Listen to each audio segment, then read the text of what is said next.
అందరికీ నమస్కారం.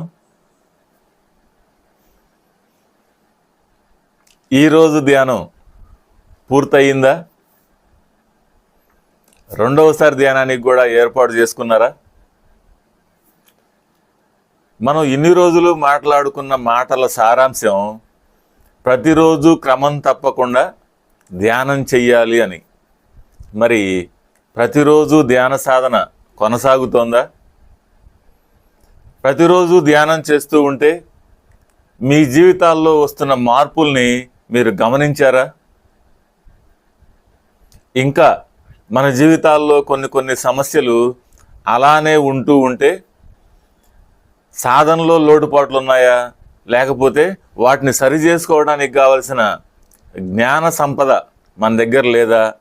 వీటిని కూడా చెక్ చేస్తూ ఉన్నారా? ఎంతవరకు సాల్వేషన్ వస్తున్నాయి? ఇంకా రావాల్సినవి ఎన్ని ఉన్నాయి? ఆరోగ్యంలో కావచ్చు, ఆర్థికంలో కావచ్చు, గౌరవంలో కావచ్చు, గొడవలు లేకుండా ప్రశాంతతలో కావచ్చు, కుటుంబంలో అందరూ సుఖంగా సంతోషంగా ఆనందంగా ఉండటంలో కావచ్చు, సాధన చేసేవాళ్ళు. వీటన్నిటినీ కూడా అంతకు ముందు ఎలా ఉంది, ఇప్పుడు ఎలా ఉంది అని మీకు మీరుగా గమనిస్తూ ఉన్నారా? గమనించినప్పుడే మనం ఎక్కడ లోటుపాట్లు ఉన్నాయో సరి చేసుకోగలుగుతాం. అలా కాకుండా గుడ్డిగా ధ్యానం చేసుకుంటూ వెళ్తూ ఉంటే అదే సరవుతుంది అంటే అక్కడ చాలా టైం పట్టే అవకాశం ఉంటుంది. సూత్రం ఆధారంగా మనం గనక సాధన చేస్తే, ఆ సూత్రం మనకు తెలిస్తే తొందరగా మనకున్న సమస్యలు సాల్వ్ అవడానికి పనికొస్తూ ఉంటాయి. ధ్యాన సాధనలో కూడా మనం ముందుకెళ్ళటానికి పనికొస్తూ ఉంటుంది. ప్రతిదాన్ని కూడా మనం గమనించాలి. ధ్యాన సాధనలోకి రావటానికి ముందు మన జీవితం ఎలా ఉంది, ఇప్పుడు ఎలా ఉంది, మానసికంగా ఎలా ఉంది, ఆ బేరీజ్ అనేది మనల్ని చూసి ఎవరో చెప్పటం కాకుండా మనకి మనమే బేరీజ్ చేసుకోవాలి.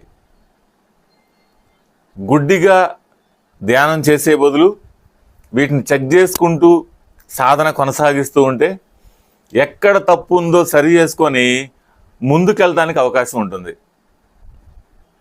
లేకపోతే నేను ఎప్పటి నుంచో ధ్యానం చేస్తూ ఉన్నాను, నాకు ఇంకా కొన్ని సమస్యలు అలానే ఉన్నాయి, ఎందుకున్నాయో తెలియక మనసులో సందిగ్ధం, గందరగోళం ఏర్పడుతూ ఉంటుంది. ఈ దశని మనం దాటాలి అంటే మన జీవితాన్ని కూడా మనం ధ్యానంలోకి రాకముందుకి, వచ్చిన తర్వాతకి, గత సంవత్సరానికి ఇప్పటికీ ఏమేం మార్పులు మనలో వస్తూ ఉన్నాయి, ఎలా ఉంది మన జీవితం అనేది కూడా మనం చెక్ చేసుకుంటూ ఉండాలి. ధ్యానంలో చాలా డౌట్లు వస్తూ ఉన్నాయని కామెంట్లు చేస్తూ ఉన్నారు. ఇక్కడి నుంచి ఒక్కొక్క కామెంట్కి ఒక్కొక్క వీడియోలాగా ఇక్కడి నుంచి ప్రతిరోజు కూడా ఆ డౌట్స్ అన్నిటికీ పెట్టే ప్రయత్నం చేస్తాను. తెలిసిన మేర అన్నీ నాకు తెలుసు అనుకుంటే అది గర్వం అవుతుంది, అహంకారం అవుతుంది. నాకు తెలిసిన మేర ఆ డౌట్స్ గురించి చెప్పే ప్రయత్నం చేస్తాను. ఇక్కడి నుంచి ప్రతిరోజు కలుద్దాం. Okay, thank you. క్రమం తప్పని ధ్యాన సాధన చేద్దాం. మన జీవితం సుఖంగా, సంతోషంగా, ఆనందంగా ఉండేలా చూసుకుందాం. Okay, thank you.